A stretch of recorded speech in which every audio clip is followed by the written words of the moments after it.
बिस्मिल्लाहिर्रहमानिर्रहीम। अस्सलाम वालेकुम माय डियर स्टूडेंट्स, हम अपने लेक्चर नंबर 3 की तरफ मूव करते हैं। दैट इज इक्विलिब्रियम, तवाज़न। उर्दू में तवाज़न कहा जाता है। वैसे पता नहीं आई शुड राइट इट और नॉट। उर्दू में तवाज़न बस छोड़ दें। तवाज़न, बैलेंस होना किसी भी चीज़ का, इक्विलिब्रियम कहा जाता है। स्टूडेंट्स, थोड़ी देर पहले आपको मैंने फोर्सेस के कॉन्सेप्ट भी दिए, मतलब पिछले लेक्चर्स में। मैं थोड़ी देर पहले नहीं कहूँगा ऑब्वियसली, क्योंकि मैं ये डिफरेंट वीडियो है मेरी। फोर्सेस के कॉन्सेप्ट भी दिए, टॉर्क्स के कॉन्सेप्ट भी दिए, और मैंने उनके बारे में बताया भी कि जब किसी मोमेंट आर्म पे फोर्स लगती है तो टॉर्क पैदा होता है। अगर बिल्कुल लाइन ऑफ एक्शन पे स्ट्रेट फोर्स लगे तो उसमें ट्रांसलेशनल फोर्स पैदा होती है। ये मैंने बड़ी तफसील से बताया और बड़ी अच्छी तरीके से समझाने की कोशिश की। आज हम मूव करते हैं कि एक्चुअली इक्विलिब्रियम क्या होता है।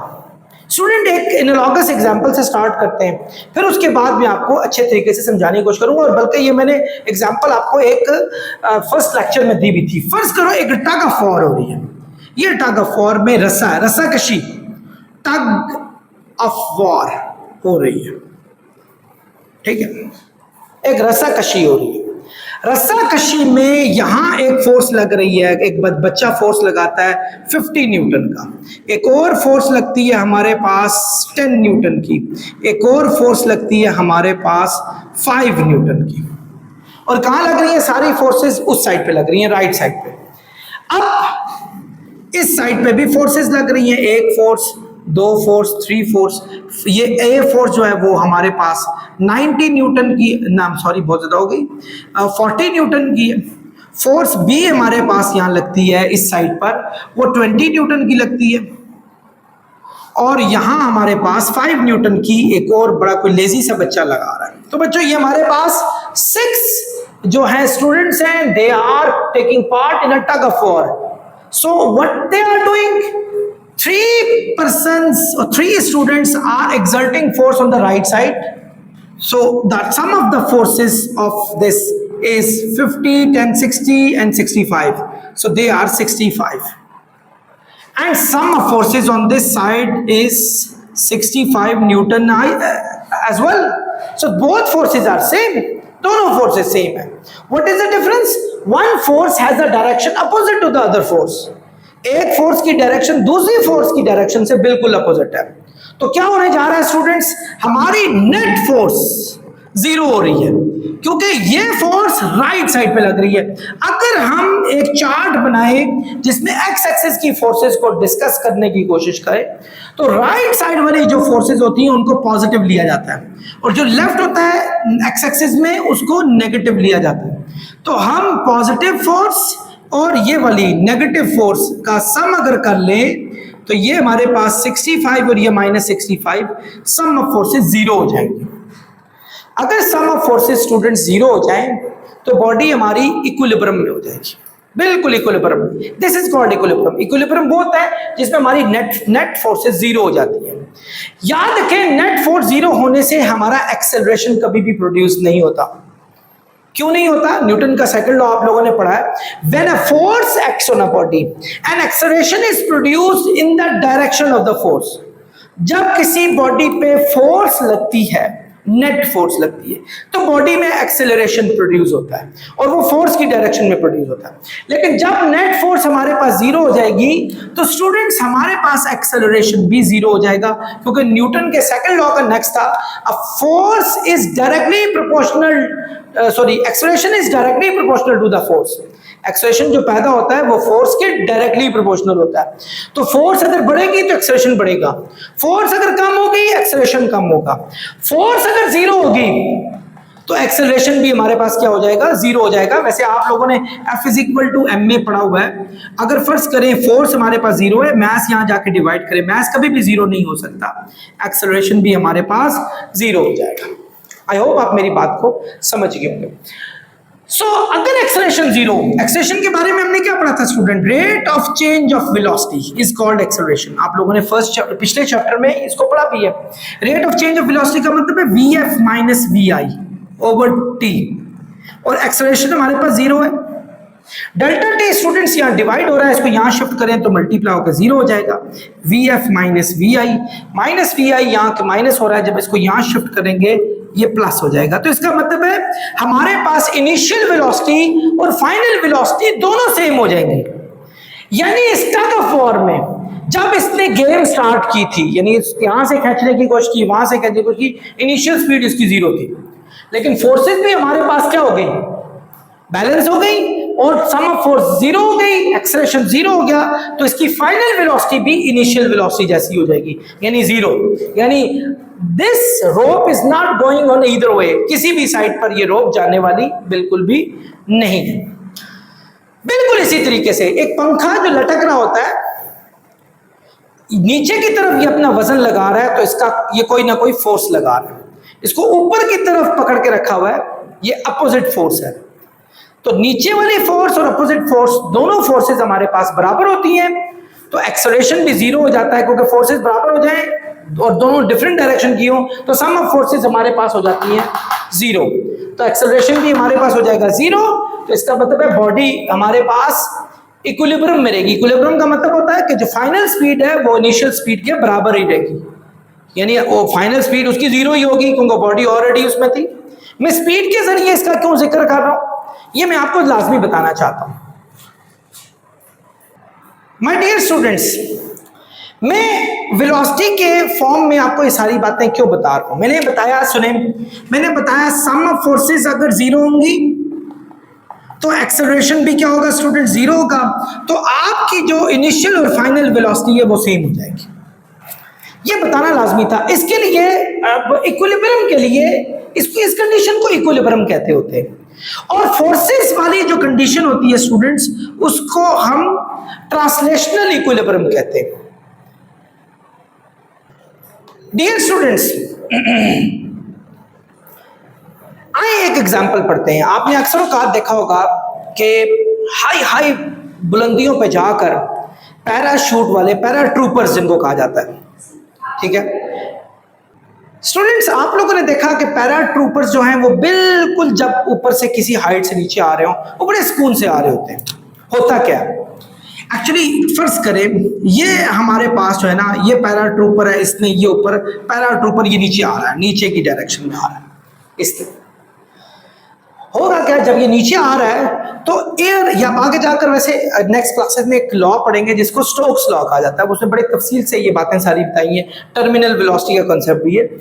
यहां से एयर की जो फोर्स है वो ड्रैग की शक्ल में अंदर लगती है, यानी हवा इसको ऊपर की तरफ पुश करती है, ऊपर की तरफ पुश करती है, यानी आप ये समझ लें कि ये फोर्स है ये ऊपर की तरफ लगेगी, जबकि ये जो आपका पैराट्रूपर है ये नीचे की तरफ फोर्स लगा रहा है, इसका वेट जो है वो नीचे की तरफ आ रहा है। स्टोक ने एक लॉ बताया था, उसने कहा था जब रफ्तार तेज हो जाती है, यानी स्पीड तेज हो जाती है, तो ड्रैग फोर्स जो नीचे से हवा ऊपर लगा रही है वो भी बढ़ जाती है। तो ऑब्वियसली हमने एक चीज पढ़ी है अपने पिछले चैप्टर में भी, कि हर बॉडी जो जमीन की तरफ आ रही हो वो हर सेकंड में, यानी हर सेकंड में उसकी स्पीड में जो चेंज आती है 1 सेकंड में, वो 9.8 मीटर पर सेकंड आती है, यानी स्पीड में चेंज इतनी आती है। इसी वजह से एक्सेलरेशन जो प्रोड्यूस होता है वो 9.8 मीटर पर सेकंड स्क्वायर प्रोड्यूस होता है। ये हर सेकंड में इतनी स्पीड बढ़ती जाती है, यानी पहले सेकंड में 9.8, फिर 19.6, फिर 29.4, फिर आपका और मजीद 9.8 ऐड करते जाए तो आपकी स्पीड बढ़नी शुरू हो जाएगी। लेकिन मैंने कहा था कि स्टोक ने यह बताया था कि जितनी जितनी तेजी से स्पीड नीचे जाती है उतनी स्पीड हवा की ड्रैग फोर्स भी बढ़नी शुरू हो जाती है। इसकी एग्जांपल यूं है कि अगर आप गाड़ी तेज चल रही हो, अपना हाथ बाहर निकाले तो गाड़ी, आप जितनी तेज गाड़ी चलाएंगे उतना हाथ आपका पीछे की तरफ जाएगा, हवा उतनी तेजी से आपको पीछे ले जाएगी। जितना स्लो चलाएं तो उतनी हवा की जो रिटार्डेशन है वो भी इतनी ज्यादा नहीं होगी, कम होगी। सो एक वक्त आ जाता है कि जब वेट ऑफ बॉडी, यानी इस बॉडी का वेट और जो ड्रैग फोर्स जो ऊपर लग रही है, ये दोनों बराबर हो जाते हैं। यानी अगर फर्स्ट करो ये 50 न्यूटन है, ये भी 50 न्यूटन हो गया, और दोनों डायरेक्शन अपोजिट है। एक ही डायरेक्शन ऊपर है, एक ही डायरेक्शन ड्रैग फोर्स की ऊपर है, जबकि वेट की डायरेक्शन नीचे है। ये दोनों बराबर हो गए। आपने वाई एक्सेस के रूल में पढ़ा हुआ है कि वाई एक्सेस ऊपर पॉजिटिव होता है, नीचे नेगेटिव होता है। तो वेट आप नेगेटिव कर लो, यानी आप जब सम ऑफ फोर्सेस करोगे तो फोर्स माइनस वेट करोगे, क्योंकि वेट नेगेटिव है और ये दोनों बराबर हैं, बराबर होने की वजह से कट जाएंगे, तो सम ऑफ फोर्सेस हमारे पास 0 हो जाएंगी। जहां ये मौका आएगा वहां से बॉडी जो है अब उसकी स्पीड हर सेकंड में 9.8 नहीं बढ़ेगी, अब वो बिल्कुल एक ही स्पीड पे जिस पोजीशन पर उसको ये ड्रैग फोर्स मिली थी, ये सम ऑफ फोर्सेस जीरो हुई थी उसकी जिस पोजीशन पर, वहां से वो उसी स्पीड से ये आहिस्ता आहिस्ता नीचे आना शुरू हो जाएगा उसी स्पीड से। अब ये स्पीड में ये इजाफा नहीं होगा। इस स्पीड को टर्मिनल स्पीड कहते हैं, टर्मिनल वेलोसिटी, टर्मिनल वेलोसिटी कहा जाता है, जो कि कांस्टेंट होती है थ्रू आउट, यानी ये चेंज नहीं होती। इसको यूनिफॉर्म वेलोसिटी भी कहते हैं, कांस्टेंट वेलोसिटी। अब आपका पैराट्रूपर बड़े ही आराम से नीचे आना शुरू हो जाएगा, सम ऑफ फोर्स जीरो और एक्सेलरेशन भी जीरो। मैंने आपको थोड़ी देर पहले बताया था एक्सेलरेशन अगर जीरो हो तो वीएफ और वीआई बराबर, यानी इसका मतलब यूनिफॉर्म वेलोसिटी आपकी चल रही है, यूनिफॉर्म वेलोसिटी यानी यही कांस्टेंट जिसको टर्मिनल वेलोसिटी कहते हैं, और वो किसी किस्म का हर्ट नहीं होगा, बड़े आराम से आएगा। तो ये भी इक्विलिब्रियम की एक टाइप है। स्टूडेंट ये सारी टाइप्स जो मैंने आपको पढ़ाई हैं, this is called first condition of equilibrium, first condition of equilibrium. First condition of equilibrium में जब सम ऑफ फोर्सेस हमारे पास जीरो हो जाए, जब सम ऑफ फोर्सेस जीरो हो जाए तो एक्सेलरेशन जीरो हो जाता है और आपकी वेलोसिटीज इक्वल हो जाती हैं, फाइनल और इनिशियल वेलोसिटी जीरो हो जाती है। अगर बॉडी ऑलरेडी रेस्ट पर है तो वो रेस्ट पर रहेगी, अगर बॉडी किसी यूनिफॉर्म वेलोसिटी में तो वो उसी यूनिफॉर्म वेलोसिटी में रहेगी, और इस चीज को हम कहते होते हैं फर्स्ट कंडीशन ऑफ इक्विलिब्रियम। यानी इक्विलिब्रियम एक्चुअली है क्या चीज, in which all individual forces are balanced, तमाम फोर्सेस जिसमें बैलेंस होती हैं, बराबर हो जाए, यानी ये देखो सम ऑफ फोर्सेस जीरो हो जाए तो उसको फर्स्ट कंडीशन ऑफ इक्विलिब्रियम कहते हैं। सो बॉडी अपनी इक्विलिब्रियम पोजीशन में चलती रहती है, रेस्ट बॉडी रेस्ट पे रहती है और यूनिफॉर्म वेलोसिटी यूनिफॉर्म मोशन में चलती जाती है। आई होप आप फर्स्ट कंडीशन को अच्छे तरीके से समझ गए होंगे, क्योंकि इसका सेकंड पार्ट है सेकंड कंडीशन का, वो मैं आपको अभी इसके बाद इसको रब करके समझाता हूं। स्टूडेंट्स एक बात मैं भूल गया कि ये एक्चुअली न्यूटन्स फर्स्ट लॉ के हिसाब से भी बिल्कुल उसी का मैनिफेस्टेशन है कि आपने न्यूटन्स फर्स्ट लॉ पढ़ा था, in the absence of any force a body in state of rest will remain in state of rest and a body in uniform motion will remain in uniform motion. यानी ये uniform motion में ही रहेगी, एक ही जैसे। Rest वाली है वो भी तो एक मोशन है, जीरो वेलोसिटी, तो ये रहेगी। तो ये एक्चुअली ये। अब हम चलते हैं student second condition of equilibrium की तरफ। स्टूडेंट्स हमारा नेक्स्ट टॉपिक है सेकंड कंडीशन ऑफ इक्विलिब्रियम। अभी थोड़ी देर पहले मैं फोर्सेस के सम का डिस्कशन कर रहा था, फोर्सेस के सम का। अब मैं जो डिस्कशन करूंगा I am gonna discuss about torque, लेकिन उससे पहले आपको जरा जनरली एक चीज समझाऊंगा। देखें ये एक सीसा है, ये मैं इस बारे में पहले भी डिस्कशन पिछले लेक्चर में कर चुका हूं। ये एक सीसा है, आप एक फोर्स यहां से लगाते हैं फोर्स 1 और एक फोर्स यहां से ऊपर लगाते हैं फोर्स 2। फोर्स 1 नीचे लगाते हैं 50 न्यूटन की, फोर्स 2 भी ऊपर लगाते हैं 50 न्यूटन की। लेकिन आप देखते हैं कि ये बॉडी तो रेस्ट पर रही नहीं, इस बॉडी में तो क्योंकि ऑलरेडी रेस्ट पर थी, should have been in rest, इसमें तो मोशन आ गई, बल्कि इसकी रोटेशन इफेक्ट इसमें क्रिएट हो गया। तो स्टूडेंट्स जरूरी नहीं है कि हर जगह पे आपका फोर्सेस का लॉ ही लगता जाए। कुछ जगह ऐसी होती हैं जहां मोमेंट आर्म आपके पास आ जाता है। मोमेंट आर्म आप देखेंगे कि जब यहां से होगा तो इसमें सर्कुलर इफेक्ट पैदा हो जाएगा। So it is not going to be in static form, it will have some motion और ये इक्विलिब्रियम कंडीशन से बाहर निकल जाएगी चीज। ऐसी जगह पर जहां आपका रोटेशनल जो है वो मोशन प्रोड्यूस हो जाए, वहां आपका कभी भी जो है वो फोर्सेस का जो लॉ है उसको फर्स्ट कंडीशन ऑफ इक्विलिब्रियम, उसको फोर्सेस की कंडीशन भी कहा जाता है। फोर्सेस की कंडीशन कभी भी नहीं लगती, उस जगह पे फिर टॉर्क की कंडीशन लगती है। आपके जिस तरह वहां फोर्सेस का जो सम है वो जीरो होना चाहिए था, यहां टॉर्क का सम आपका जीरो होना चाहिए। यानी जो क्लॉकवाइज टॉर्क और एंटी क्लॉकवाइज टॉर्क है, it should be equal to each other. इसमें फोर्सेस मैटर नहीं करती, कुछ हद तक करती भी हैं, लेकिन एक्चुअली मैटर नहीं करती, इसमें टॉर्क मैटर करता है। मैंने अपनी एग्जांपल अपने और अपने बच्चों के साथ दी थी, मैं उनके साथ खेला करता था। मैं अपने एक बच्चे को यहां बैठाता था, अगर फर्ज करें उसका 50 न्यूटन वेट है, तो मोमेंट आर्म जो प्रोड्यूस होता था, ये जो मोमेंट आर्म प्रोड्यूस हुआ है, वो अगर फर्ज करो हम 10 मीटर कर ले यहां से, हालांकि बहुत बड़ा बता दिया मैंने, लेकिन एग्जाम्पल लेते हैं 10 मीटर कर ले, तो मैं एक्चुअली यहां अपने आप को एडजस्ट किया करता था। अगर फर्ज करें मेरा जो वजन है, मेरा जो वेट है वो, अच्छा actually force is also a weight, वो आपका अगर फर्ज करो मेरा 200 न्यूटन है, फोर्स 2, तो मैं अपने आप को एडजस्ट करता था, ये कोई 2.5 मीटर पर एडजस्ट कर लिया करता था। अब ना शीशा इस साइड से नीचे गिरता था, ना शीशा इस साइड से नीचे गिरता था, यानी दोनों साइड से हम बिल्कुल एक रोटेशनल इक्विलिब्रियम की कंडीशन में खड़े रहते थे। आइए जरा इसको देखते हैं कि क्या कंडीशन है। एक्चुअली जब हम जब मेरा बेटा या कोई भी बैठा, आमतौर पे अगर देखा जाए तो दोनों फोर्सेस की डायरेक्शन एक ही साइड पर है, तो आमतौर पे सम ऑफ फोर्सेस जीरो नहीं हो सकती, क्योंकि दोनों की डायरेक्शन एक ही साइड पर है, तो दोनों फोर्सेस या तो नेगेटिव होंगी या पॉजिटिव होंगी। वाई एक्सिस में दोनों नेगेटिव होती हैं, तो ये नेगेटिव फोर्सेस आमतौर पे तस्वर किया जाएगा। यहां तो वो फोर्सेस वाला लॉ ही नहीं लग रहा। तो आइए देखते हैं कि इधर कितना आपका टॉर्क प्रोड्यूस हुआ। टॉर्क होता है डीएफ के इक्वल, आप लोगों ने पढ़ा था। तो टॉर्क वन जो कि क्लॉकवाइज टॉर्क है, यानी यहां से यू रोटेशन पैदा हो रही है आपकी, क्लॉकवाइज टॉर्क है, वो आपका डी नेगेटिव टॉर्क होता है। याद रखना, डी हमारे पास 10 है, एफ हमारे पास 50 है, तो टॉर्क हमारे पास -500 न्यूटन मीटर प्रोड्यूस हो गया। जबकि यहां है इस टॉर्क पर, ये भी डी एफ है, ये D2 F2 है, ये 1 F1 था, तो D2 चूंकि ये यहां है तो ये एंटी क्लॉकवाइज टॉर्क पैदा कर रहा है।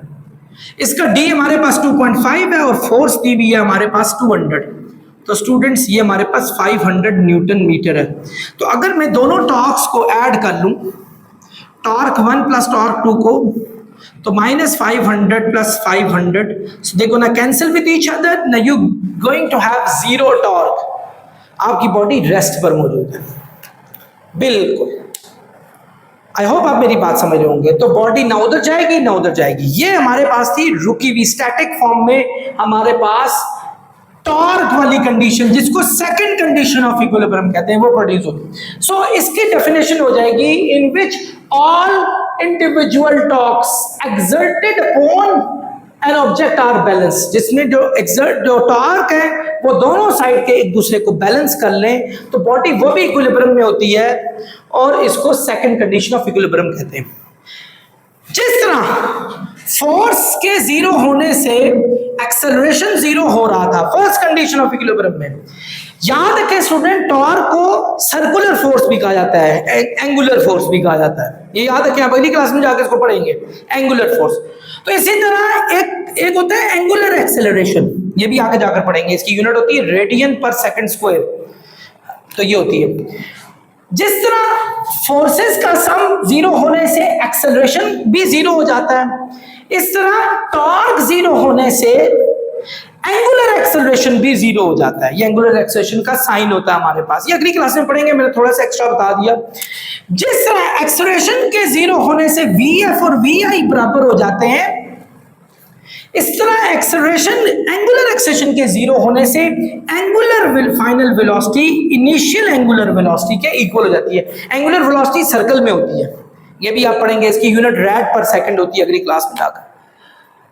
सो ये हो गया स्टूडेंट। अब एक चीज, कुछ चीजें ऐसी होती हैं, जैसे पंखा आपका एक ही स्पीड से चल रहा है, ये भी इक्विलिब्रियम की कंडीशन में, इसको हम सेकंड कंडीशन में इलस्ट्रेट करेंगे। टॉर्क जीरो हो रहा है क्योंकि आपकी कोई एक्सटर्नल टॉर्क नहीं लग रहा, उस पर कोई एक्सटर्नल टॉर्क नहीं, हमारी जमीन स्पिन कर रही है, कोई एक्सटर्नल टॉर्क नहीं लग रहा।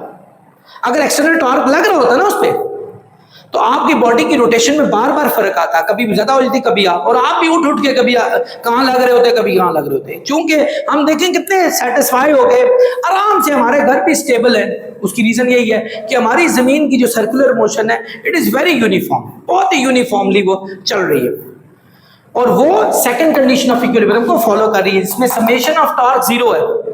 और बॉडी एक ही एंगुलर वेलोसिटी से चल रही है हर वक्त। आप देखें हर 24 घंटे के बाद सेम डे आ जाता है, सेम टाइम हमारे पास आ जाता है। ऐसा नहीं हुआ कि आज 8 बजे रात के टाइम, कल यही रात वाले 8 जो है ना दिन के टाइम बच जाए, ऐसा कभी भी नहीं हुआ।